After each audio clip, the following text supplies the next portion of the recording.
subject is pertinent. Like I was told, Coast Guard, besides doing other duties with respect to the national security, search and rescue at sea, also has one of the mandated charter which deals with environmental issues, particularly at sea, which is oil pollution. That is, Coast Guard is the chairman of National Oil Spill Disaster Contingency Plan, and how we implement what I was told when I discussed with Mohanty as to how we should structure our talk. What I was told that we have to bring out the organization, what we are doing, and the concerns toward the end.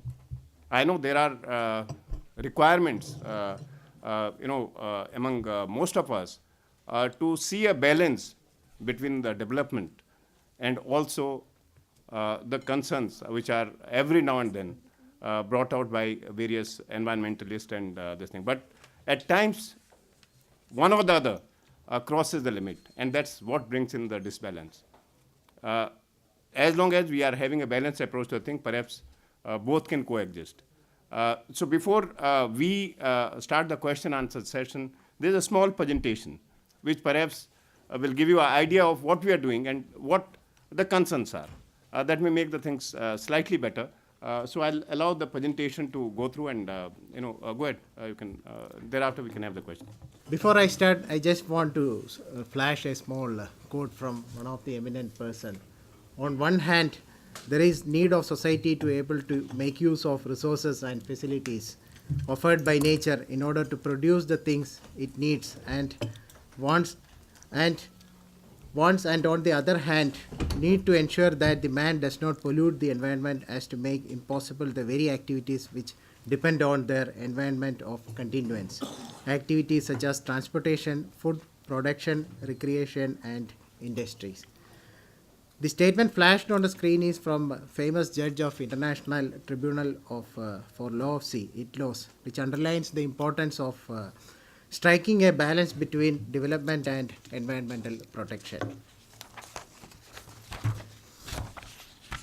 The development itself will be in danger if the aspect of environment is not taken into consideration. So the exploration and exploitation of the oceans were undertaken for building up the economic structures of the society. Economic development enthralled the social activities across the world.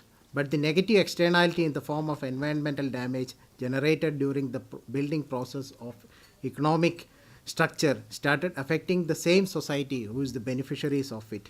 This has questioned the very sustainability of the lives on the planet. Thus, the concept of sustainable development came into existence. We all know that oceans have major influence in world climate, and therefore the sustainability of life on the earth, its preservation need no emphasis. If we destabilize this atmosphere, the effect will be catastrophic. Now, while moving on to the issue of marine pollution, let me discuss about the sources of marine pollution. Pollution of oceans from various sources has affected the marine ecosystem. The pollution can destroy or change the habitat, contaminate the food resources, and also affect the industries like tourism and aquaculture. The marine pollution can be broadly divided into ship source and non-ship source pollution.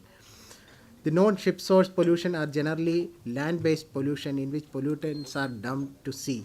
This includes factory runout, sewage, etc. Many a time, sea becomes a convenient dumping ground for land waste since it enables the polluter to circumvent the pollution norms existing in land and also to escape the public wrath. In second category, the pollution emanates from seabed as a result of activities like exploration and exploitation. As far as the ship source pollution is concerned, it can be air pollution, voluntary and involuntary pollution. Voluntary pollution is the deliberate pollution by dumping waste at sea or operational discharges, which is part of day-to-day ship operations. Involuntary pollutions are accidental discharges, such as oil spills or hazardous and noxious spillage. So I just want to just broadly categorize the type of pollution which we lead. So one is basically from land and other sources from the ship. So moving on to certain legal framework which exist in the world. So before I get into the Coast Guard role in preserving marine environment, I would like to be a bit historical incident where international community woke up and did arrangement to tackle ship-source marine pollution. In March 1967, Liberian tanker Torricanian, grounded in Seven Stone Reef in the British coast, spilled around 80,000 tons of crude oil. The spill was one of the greatest man-made disasters. The Torricanian incident resulted in formalizing international legal regime for handling ship-source marine pollution. Also, if you look at in a recent incidents in India, MSC Chitra, wherein an accident of collision took place between MSC Chitra and MSC Khaleejia while leaving Mumbai port in August 2010. The impact of the collision led to oil spillage, and the Coast Guard and other agencies had to resort to the pollution response activities. In another incident, MV Rack Carrier sunk off Mumbai around on 6th August 2011, and oil spillage resulted in demanding pollution response activities from Coast Guard and other resource agencies. And coming to the activity, I would like to place the entire activity of marine pollution into, when it comes to the legal structure, into a continuum diagram, which is prevention, thereafter the event or incident, mitigation and remedy. And the preventive measures are a series of public and regulatory legislation combined with an operational preparedness in the form of contingency plan. But when an incident has occurred, it has to be mitigated by combating pollution, which is again backed with legislation for effective coordination. The remedy is the requirement to compensate the damage suffered by the victims, for which private law has to be in place. Therefore, the marine pollution legal spectrum can be said to be a combination of public, regulatory and private law regime. The present legal regime internationally existing is as shown on the screen. So, under public law, we can say that the UNCLOS Part 12, which specifically relates to the marine pollution aspects, and certain conventions which are formed after certain incidents, that is Intervention Convention, then Salvage Convention. Then regulatory regimes are MARPOL, London Dumping Convention, Anti-Fouling System, Basel Convention, ballast water management, and private law, which is deal with the payment of damages, that is International Oil Pollution Compensatory Fund Convention and Bunker Convention, etc. That is how it's a broad classification of the legal structure. And coming to the Coast Guard, before I getting into Coast Guard role of into marine pollution, a brief history. When the UNCLOS 3 was crystallizing, the states were claiming the maritime zones. Government of India decided to constitute an armed force for the protection of maritime zones of India. The Indian Coast Guard was inducted as 4th Armed Force of the Union under Ministry of Defence in 1977. The Coast Guard in its present shape was formally inaugurated on August 78 as an armed force of the Union under the Coast Guard Act 1978 with a motto of Vayam Rakshama, that means we protect. And the role of the Coast Guard is as flashed, like safety and protection of artificial islands and offshore terminals, protection to fishermen including assistance to those in distress at sea, preservation and protection of marine environment, prevent and control marine pollution, assisting customs and authorities in anti-smuggling operations, and so on. Again, thus the protection and preservation of marine environment is a charter of Coast Guard. If we see the role of Coast Guard in the continuum diagram which we discussed earlier, our role comes in prevention and mitigation. That is our role lies in. So how we undertake the task, and the Indian Coast Guard has been empowered by the Government of India for undertaking the role of prevention and mitigation through certain formal methods. The legislative backings has been provided through Coast Guard Act 78 and Merchant Shipping Act 1958. Coordination for combating oil spill is achieved through coordination with various stakeholders. The responsibilities of coordination in the event of an oil spill at sea was transferred to Coast Guard from DG Shipping on 7th March 1986. The National Oil Spill Disaster Contingency Plan was approved by the Committee of Secretaries in November 1993. The NOS DCP declares DG Coast Guard as the central coordinating agency for marine oil spill response activities in maritime zones of India and delineates the duties and responsibilities of each participating agency. The main objective of the plan is to develop appropriate effective systems for the detection and reporting the spillage of oil, prompt response to prevent, control and combat pollution. The other aim includes protection of the public health, welfare and marine environment. The plan is undertaken in coordination with a number of stakeholders and resource agencies, which includes ministries, oil companies, ports, etc. Coming to the risk from oil installation, India is the world's sixth largest energy market with an in-house oil production of 32 to 33 million metric tons per annum and also a total import of 180 million metric tons per annum. The number of oil production platforms are located in maritime zones of India. The imported oil is transferred to various refineries through ports. This poses serious risks to Indian coast. During a recent incident of gas leakage from abandoned ONGC vessel in August 2012, Coast Guard has to coordinate with various agencies to prevent damage to the marine environment. And with regard to the response agencies, arrangements are in place to pool in response resources from all participating agencies of NOS DCP. Coast Guard has already commissioned 2 pollution response vessels and third will be joining shortly. The pollution response team with adequate equipment are also located in Mumbai, Chennai and Port Blair. A national plan inventory of marine oil spill response resources in India has been introduced by Coast Guard in June 2012, which includes a wide range of response equipment for use during oil spill response operations. The Coast Guard has been assisting the oil industries for various aspects including preparation, vetting of contingency plans, providing training to the stakeholders and resource agencies at local, regional and national level. The Coast Guard, in coordination with Ministry of Shipping, has been undertaking joint inspection of Tier 1 PR facilities. Tier 1 PR facility is facility to contain oil spill up to 700 tons of major ports since 2008 for ascertaining the adequacy of maintenance of Tier 1 PR equipment and manpower and also their preparedness to deal with oil spill within their jurisdictions. The Indian Coast Guard, in coordination with Oil Industry Safety Directorate, has been undertaking joint inspection of Tier 1 oil spill response facilities at oil handling agencies for checking the preparedness level and recommending suitable remedial actions.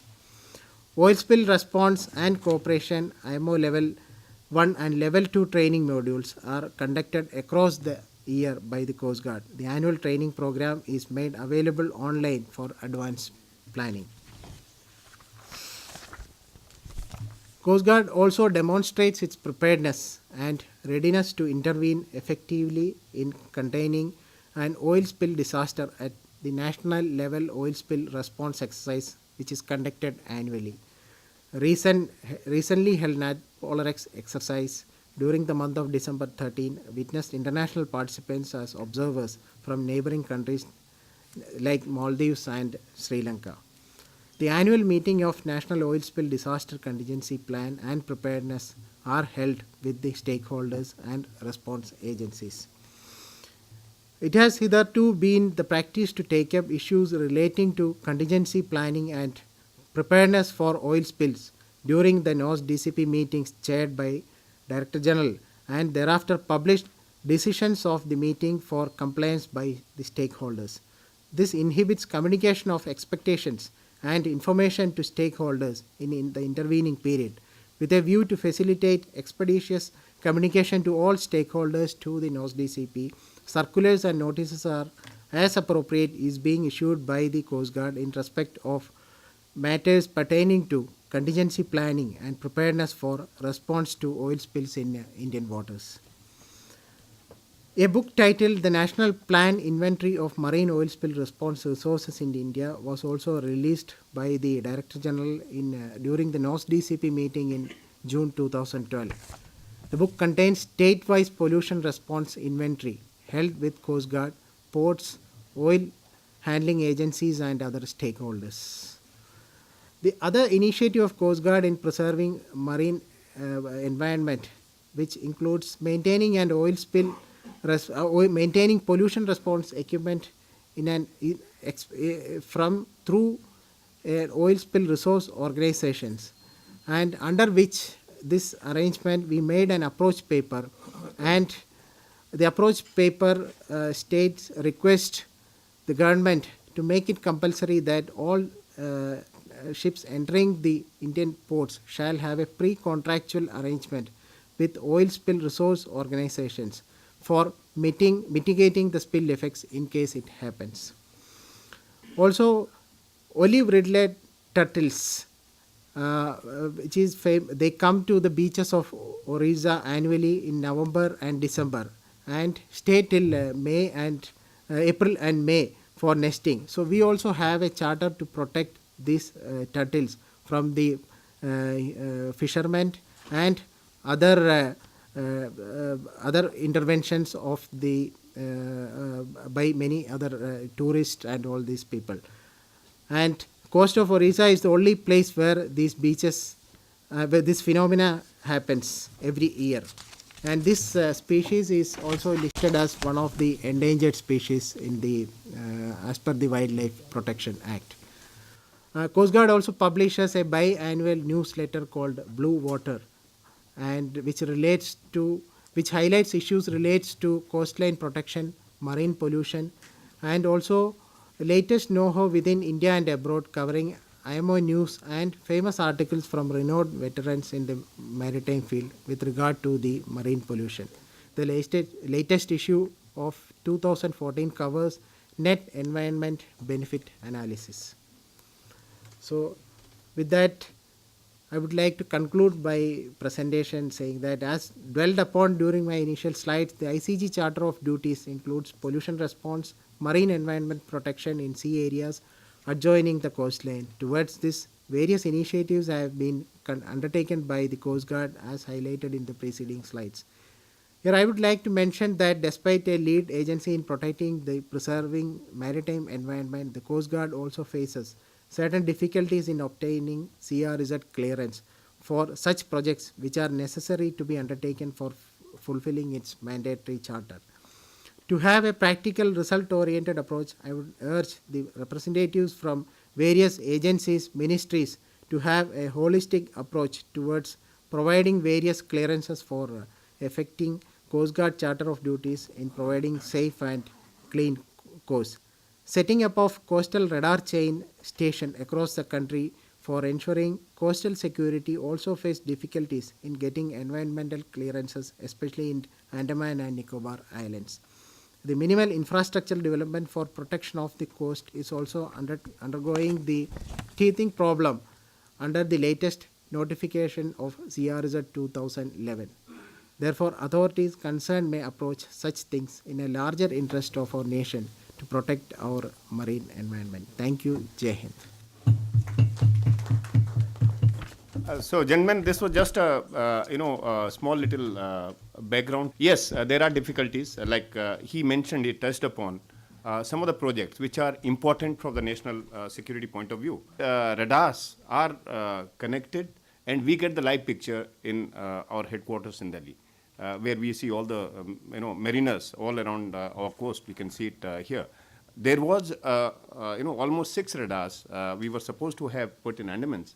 But because of stringent CRZ wildlife laws, permission was not granted. One of the islands, which is almost 85 nautical miles from the, Narkondam, I'm talking of to be specific, which is a absolutely right place to have a radar where which can give a larger view of the concerns of security. It was denied because there are some species, hornbill.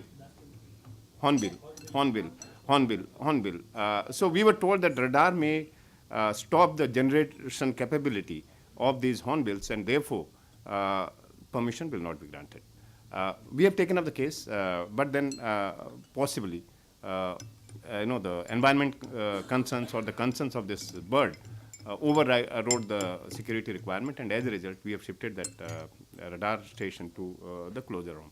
Even in other stations, there is one in East Island, there is whole lot of a process which have to gone through right up to, we have to go to Supreme Court to get the clearances.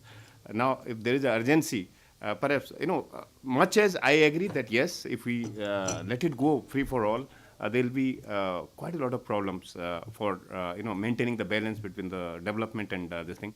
But we should also have a less stringent, kind of a processes so that some of the things which nation require for its very existence security, they are not made to follow the route which generally is established for other projects which are not that important from the security point of view. So that is what some of the issues were of concern. Of course, other projects should be as is applicable to everyone, but if it is a specific projects of national importance and which is having a connotation towards the security of the nation, that needs to be given perhaps a higher priority, and it doesn't have to go through the processes which are laid down for a normal construction, normal projects. And that is something which will delay, which is delaying already, and even the next phase which we are likely to implement, that also may get into some kind of problem, because it's not only, it is forest, wildlife, CRZ, all three, and the process is cumbersome. REA studies and everything, thereafter also nothing moves. So we need to, perhaps this forum is the right forum to put up something where some kind of congruence between development and the environment is brought in, and processes are made more acceptable to everyone who are actually trying to initiate things for overall national this thing. Private property and all that, I think we can have a stringent this thing. But if it is understood that yes, it's a national project of importance of security, that needs to be addressed adequately. Our other duties we have brought out, actually a major role is coastal security. And this is just a part of this thing which all of you may be knowing. We conduct the exercises with all the stakeholders, that is Navy, even all Marine Police, Customs, Fisheries, everybody once in 6 months, and we are having a detailed, after 2009, there have been overall of the entire security scenario. So that's where every day, every single day, we have got at least 20 to 25 ships at sea, and about 7 to 8 aircraft which are patrolling around the 24/7 and 365 days at sea. We are also greatly involved in saving lives at sea. That is one of the primary duties. And over the last 36 years, we have saved one life every third day. That has been, I'm talking of 37 years. So at times it is more or less. So that takes most of our assets. Environment protection, we are getting new ship, like we just said. There are 2 ships which are already in our inventory. Third one is coming in. Our Dorniers and all that also are fitted with a camera which can even detect the oil spill sheen even at sea. And we, this time when we had a national level pollution response exercise, we also had observers from our neighboring countries, just to see how much of effort, in which all the stakeholders, oil industries, everybody, we had taken them out to see. And we brought in even Hercules Air Force aircraft. And we are the only second country which has got this type of national resources. That aircraft, we can fit it with the ATSPAC, and it can remain in air almost for 17, 18 hours. So if there is a huge oil spill, it can finish it off not only in India, even in our neighboring country, and come back and land. It doesn't have to come, land again, fuel and all that. So that is the kind of resource we have with us now at national level. Not very many people have this kind of so we are building up the capacity, capabilities, like what was brought out, that Oslo paper will put responsibility to various ports and stakeholders to manage at least tier 1 and tier 1 facilities with them. We are having regular meeting and insisting that that gets done, so that there is a protection of our environment closer to the shore. There was oil spill of Chitra which was brought out. It spoils not only the beaches, tourism only, there is also the livelihood of the fishermen who have to go out in that area. It gets affected because fish, everything dies in that kind of this thing. So it's a major threat. We need to be more prepared. Efforts are in hand at all forums, everywhere, to make sure that we as a nation are prepared not only to see that our coasts are clean, but even the neighborhood, because oil spill can move without any warning. Oceans are open. It doesn't have any barriers which doesn't allow oil to pass through. So we are jointly. So we have conducted training for Sri Lanka and Maldives. We had a training for them. We have trained their officers. We have sent our vessels to train them in their own countries, so that if there is oil spill in our area, around our area, they become part of that process, and they also start helping us in containing or combating the spill or the pollution which is caused at sea. So this is what it is. We are open to any questions or anything if you have.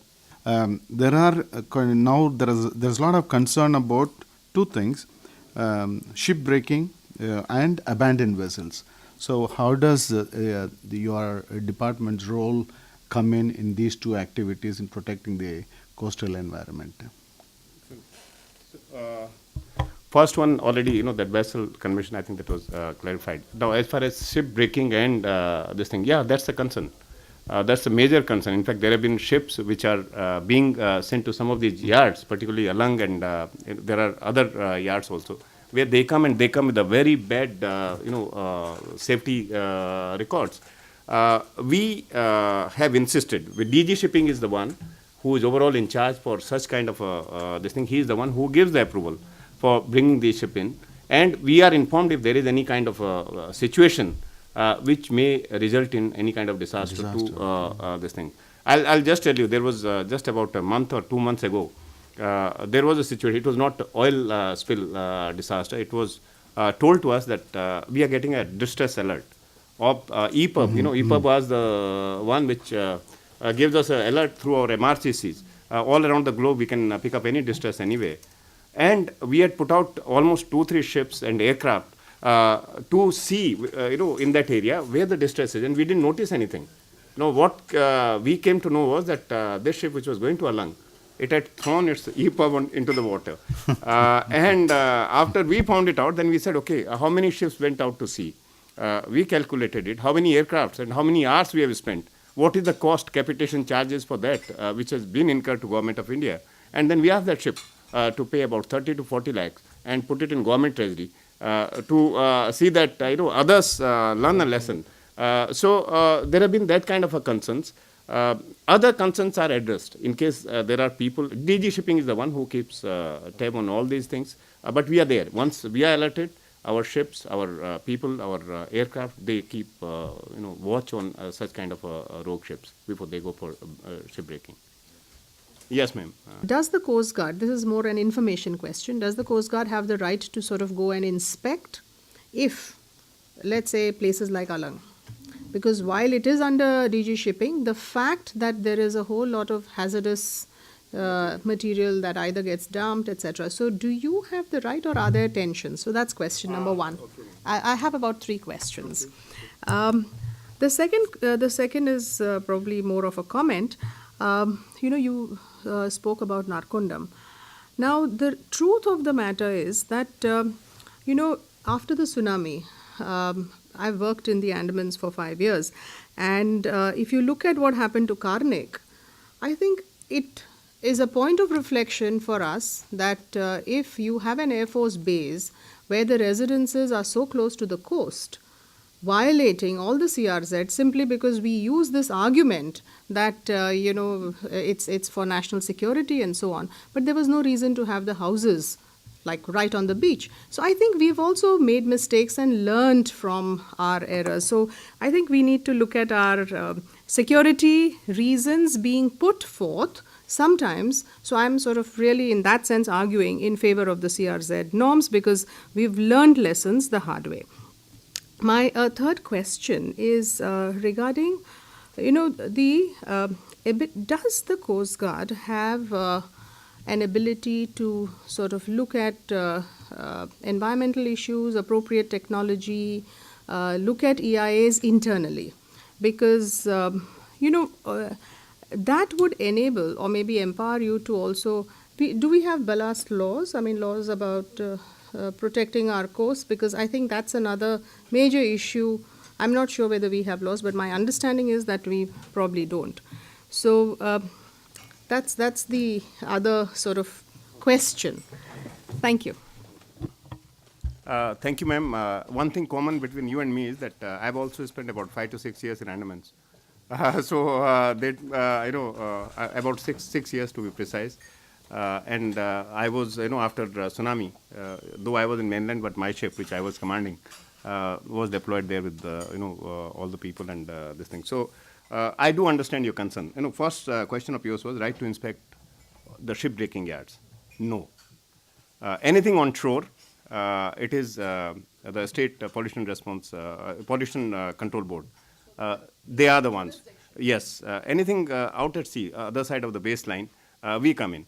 But nothing on shore. Even at sea, it is DG Shipping who has all the powers. So we have asked for, under Merchant Shipping Act, we have asked that certain powers should be given to us. Then we do go and, because we have to take the sample. If there is oil pollution out at sea, we have to see the sample, okay, it is from this ship, match it so that in court of law, we have a proof enough to this thing. So onshore, no, it is not there. And at sea, yes, we do go and inspect the vessel, see their records and this thing. Second question you asked was about, Narcondam, why it should not be allowed. I agree with you. As far as Karnik is concerned, it's the lowest lying island in entire Andamans.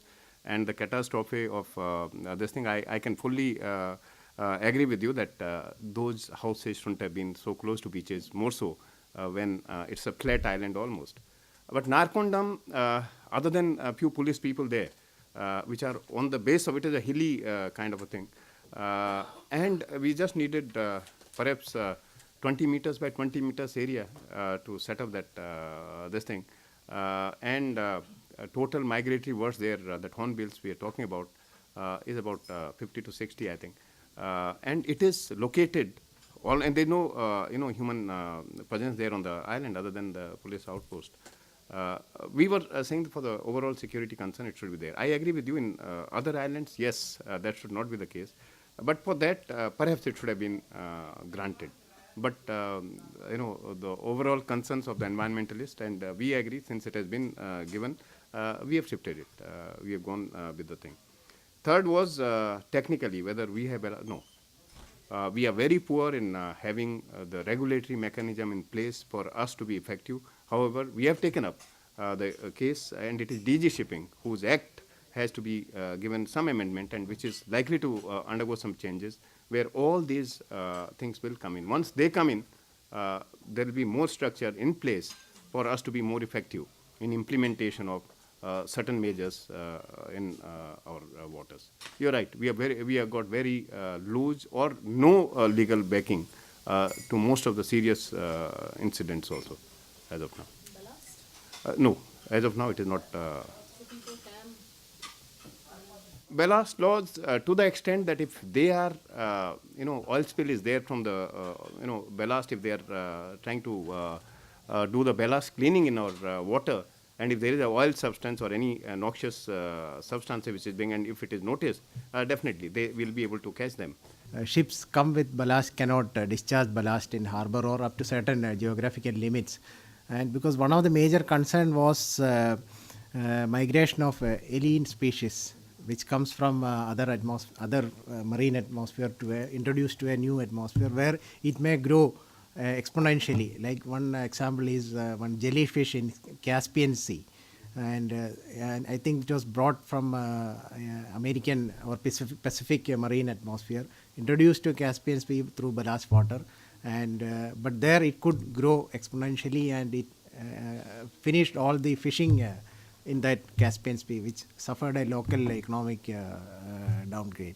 So this law, I think India has not yet ratified the ballast water management convention, and probably we may also do it, because when the world go in that direction nowadays in the new scenario, nobody can really remain away from that thing. So that's what the latest update on ballast water management. And a lot of work is going on in because it's a technologically also it has to be feasible, because ships need those technology to filter the ballast water if at all they have to discharge.